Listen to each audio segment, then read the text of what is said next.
नमस्कार आदाब, मैं हूं अतीक अंसारी और आप देख रहे हैं smart news India. Smart news India के आज के इस प्रोग्राम में हम आपको मिलवाने वाले हैं एक ऐसी शख्सियत से जो किसी तारुफ की मोहताज नहीं है। जी हां, मैं बात कर रहा हूं एक ऐसी शख्सियत की जिसे लोग विष्णु शर्मा के नाम से जानते हैं। 124 शहर विधानसभा से समाजवादी पार्टी के टिकट से आवेदन करता विष्णु शर्मा से मैं आपकी मुलाकात करवा रहा हूँ। आइए जानते हैं इनसे कि 2022 के विधानसभा चुनाव को लेकर इनकी चुनावी रणनीति क्या है। विष्णु शर्मा जी, आपका स्मार्ट न्यूज़ इंडिया में बहुत बहुत स्वागत है। धन्यवाद। कार्यक्रम की शुरुआत में मैं सबसे पहला सवाल विष्णु शर्मा जी से ये करना चाहूँगा कि 2022 के विधानसभा चुनाव को देखते हुए इनकी चुनावी रणनीति क्या है? देखिए, पहली चीज़ तो मैं अपने बारे में बताना चाहूँगा कि मैं qualification wise bachelor of computer application मैंने किया हुआ है और मास्टर इन बिजनेस एडमिनिस्ट्रेशन। तो मेरे जो सोच है वो युवाओं को लेके, ज़्यादातर जो सोच है युवाओं को लेके ही है, उनके भविष्य को लेके है, आम जनता की जो परेशानियां और दिक्कतें हैं उनको लेके है कि किस तरीके से एक अच्छी सरकार आए, अच्छा मुख्यमंत्री आए और इस शहर को एक अच्छा विधायक मिले जो उनकी समस्याओं के ऊपर काम करे, उनकी समस्याओं को समझते हुए। तो मेन जो मेरा फोकस राजनीति में आने का इसीलिए हुआ कि इस सरकार को मैं पिछले 6-8 साल से ऑब्जर्व कर रहा हूँ, मोदी सरकार को, जो कि इन्होंने वादे करे, बहुत बड़े बड़े वादे करे, जो सपने दिखाए कि मैं अच्छे दिन ला दूंगा और ये 2 करोड़ युवाओं को नौकरी दूंगा, किसानों की आय दुगनी कर दूंगा, और बहुत बहुत वादे करे कि पेट्रोल डीजल 30-35 रुपये कर दूंगा, सिलेंडर बहुत सस्ता हो जाएगा। लेकिन आप इस चीज़ को महसूस कर रहे होंगे कि इन सब चीज़ों पे आम जनता को पिसना पड़ रहा है, मरना पड़ रहा है। दिन ब दिन जनता गरीब होती जा रही है। जिस तरीके से डीजल पेट्रोल के रेट बढ़े हैं, सिलेंडर के रेट बढ़े हैं, किसान बर्बादी की कगार पे खड़ा हुआ है। जो कृषि बिल ये लेके आ रहे हैं, मैं भाइयों बहनों आपको बताना चाहूँगा कि ये कृषि बिल आने से किसानों के ऊपर तो बाद में फ़र्क पड़ेगा, उनकी ज़मीनें तो बाद में बिकेंगी। पहले जो मिडिल क्लास वर्ग है ये और ज़्यादा महंगाई से ख़त्म हो जाएगा और ज़्यादा गरीब हो जाएगा। इनके बच्चे अच्छी सुविधा, अच्छी शिक्षा, अच्छे स्वास्थ्य के अभाव में और पिछड़ेंगे। तो झूठ को पर्दाफाश करना या झूठ को हटाने के लिए और एक अच्छी स्थायी सरकार, अच्छा मुख्यमंत्री देने के लिए मैं राजनीति में आया हूं। और स्पेशली बरेली की जनता को मैं आश्वस्त करता हूं कि अगर अखिलेश जी ने मुझ पर भरोसा करके मुझे टिकट दिया तो कहीं ना कहीं मैं बरेली के विकास के लिए, युवाओं के लिए और माता बहनों के लिए एक अच्छा प्रयास करने का कोशिश करूंगा। धन्यवाद जी, बड़ा अच्छी शुरुआत की है और एक बड़ा अच्छा विज़न लेकर के ये राजनीति में आ रहे हैं। मैं अगला सवाल इनसे करूंगा कि इन्हें राजनीति क्षेत्र का कितना अनुभव है और कितने समय से ये राजनीति में? जहाँ तक बात करूँ, मेरी क्वालिफ़िकेशन 2003 में ख़त्म करने के बाद मैं लगभग 2011 तक नौकरी में रहा। 2011 के बाद मैंने अपना रियल एस्टेट का व्यवसाय चालू करा और रियल एस्टेट का व्यवसाय चालू करने के बाद मैं कहीं ना कहीं विचारों से 3 पीढ़ियों से कांग्रेस पार्टी का समर्थक रहा हूँ, अपनी 3 पीढ़ियों से। 2014 में मैं मोदी जी की बड़ी बड़ी बातें और बड़े बयान देख के भ्रमित हो गया था और इनको मैंने सपोर्ट कर दिया था। लेकिन जब इस सरकार के कामकाज को देखा और मोदी जी के झूठ और योगी जी के झूठ को मैं देखता चला गया और जो इन्होंने डिसीजन लिए, जैसे नोटबंदी, जीएसटी बिना सोचे समझे लगा दी और बाकी जो डिसीजन लिए जिससे आम जनता बर्बाद होने लगी, उसको सिर्फ धर्म का नशा चाशनी सुंघा दी और अपने सारे हित साधते गए।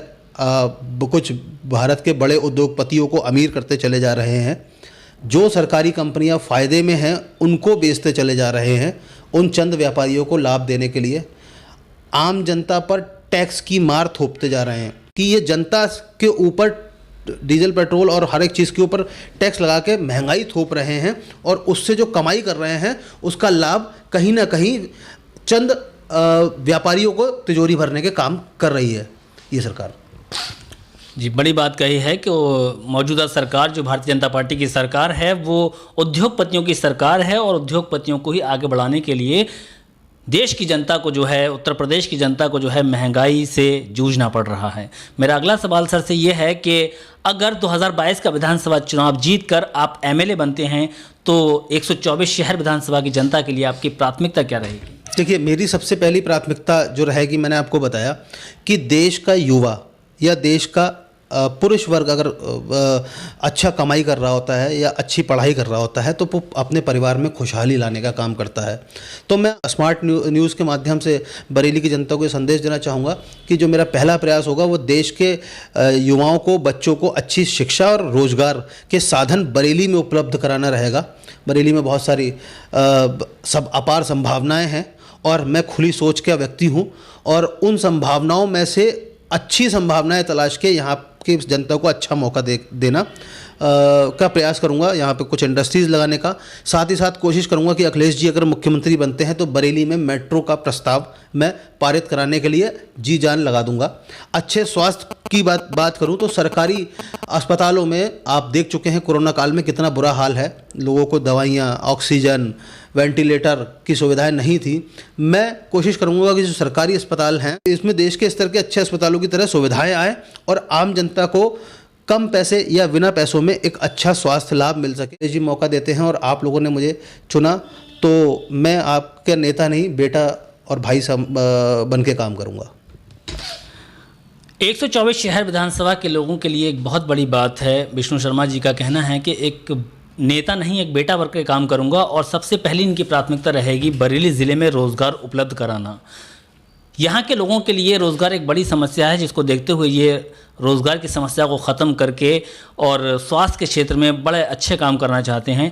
लेकिन मेरा अगला सवाल ये है कि सर ने जैसा अभी कहा कि ये पहले कांग्रेस पार्टी में थे, तो कौन सी मजबूरी रही कि इन्हें कांग्रेस पार्टी छोड़ के जो है समाजवादी पार्टी में शामिल होना पड़ा? देखिए, यहाँ पे मेरी कोई मजबूरी या कोई इंटेंशन ऐसी नहीं है कि कांग्रेस पार्टी ज़्यादा अच्छी है या ख़राब है, या सपा ज़्यादा अच्छी है या ख़राब है। मेरा कहीं ना कहीं मेरी जो सोच है वो ये है कि राहुल गांधी जी को मैं पसंद करता हूँ और अखिलेश जी भी एक युवा और पढ़े लिखे मुख्यमंत्री हैं, उनके कार्यों से मैं प्रभावित हुआ और हूँ और मैं पसंद करता हूँ। मुद्दा ये है कि इस झूठी सरकार को बाहर करना था, इस झूठी सरकार को जो धर्म के नाम पे युवाओं को भ्रमित कर रही है और युवाओं को बेरोजगार कर दिया, लोगों को पैदल कर दिया, नौकरी नहीं है उनके पास। अब वो जो कमा रहे हैं वो सारे के सारे पैसे अपने खर्चों में ख़त्म कर दे रहे हैं, अपने बच्चों के लिए सेविंग नहीं कर पा रहे हैं, उनकी बचत ख़त्म हो चुकी है। अखिलेश जी कहीं ना कहीं सबसे ज़्यादा मजबूत दावेदार हैं योगी जी के सामने मुख्यमंत्री पद के लिए।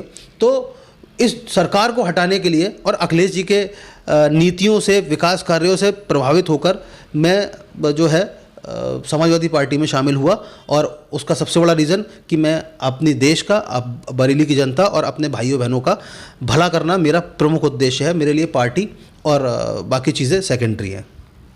जी, बड़ी बात कही है कि अखिलेश यादव जी के व्यक्तित्व से, यानी कि उनकी आइडियोलॉजी को फॉलो करते हुए उनके काम से प्रभावित होकर इन्होंने समाजवादी पार्टी को ज्वाइन किया। मेरा अगला सवाल सर से ये है कि अखिलेश यादव जी के विकास कार्यों को लेकर के आप क्या नज़रिया रखते हैं, किस तरीके से देखते हैं? देखिए, मेरा नज़रिया तो बाद में है, पहले तो मैं यहाँ की जनता को बताना चाहूँगा कि वो अपनी आंखों से, अपने नज़रिए से देखें कि बरेली प्रदेश की बात करूँगा बाद में, पहले बरेली की बात कर लेता हूँ कि बरेली में अखिलेश जी ने क्या विकास कराया है। तो मैं बरेली की जनता को बताना चाहूँगा कि बरेली में आज जितने फ्लाईओवर आप देख रहे हैं ये अखिलेश सरकार की देन है। पहली चीज़, जितने हाईवे, चाहे वो बहेड़ी नैनीताल हाईवे हो गया, चाहे वो पीलीभीत हाईवे हो गया या बदायूं हाईवे हो गया, ये अखिलेश सरकार की देन है। सड़क, आप बरेली में सड़क की स्थिति थी, जो सारी चीज़ें थी वो कहीं ना कहीं अखिलेश सरकार की देन थी। युवाओं को लैपटॉप देना, विधवा पेंशन देना समाजवादी सरकार की देन थी। और मैं कहीं ना कहीं व्यापार के सिलसिले या राजनीति के सिलसिले में लखनऊ जाना चाहता हूँ और बरेली की जनता को एक बहुत अच्छी बात, बहुत मज़ेदार किस्सा सुनाना चाहता हूँ कि मैं लखनऊ गया था अभी 2 महीने पहले। तो हमारे मुख्यमंत्री योगी जी ने अपना एक विज्ञापन लगा रखा था, 4 साल बेमिसाल।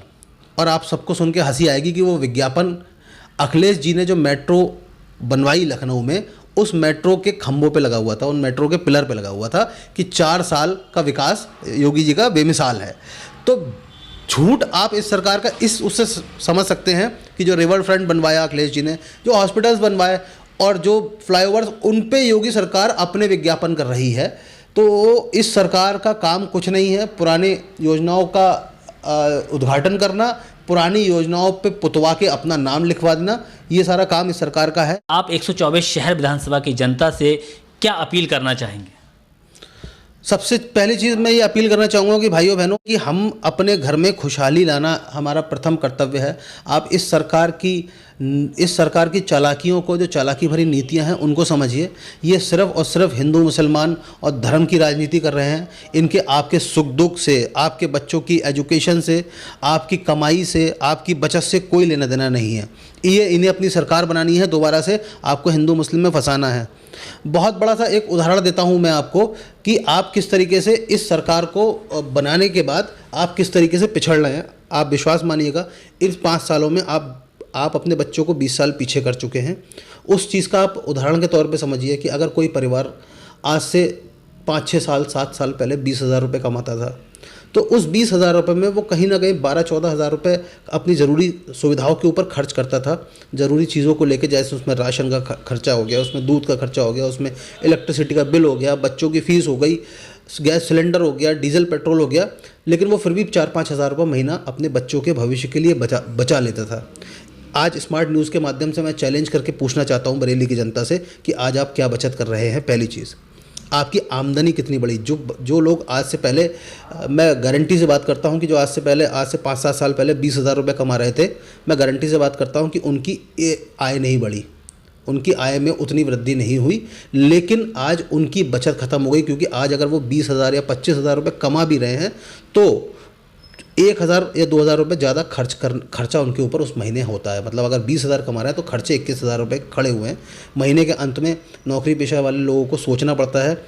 बहुत बड़ी बात मैं आपसे बोलता हूँ कि मेरे संपर्क में कई सारे लोग ऐसे रहते हैं जो अपने बच्चों की पेंडिंग फ़ीस नहीं जमा कर पा रहे हैं। कई लोगों को मैं ऐसे जानता हूं और सहयोग करने की कोशिश करता रहता हूं और आगे भी करता रहूँगा। तो बहुत सारे लोगों को बच्चों की फ़ीस जमा करने के पैसे नहीं हैं, दिक्कतें हैं।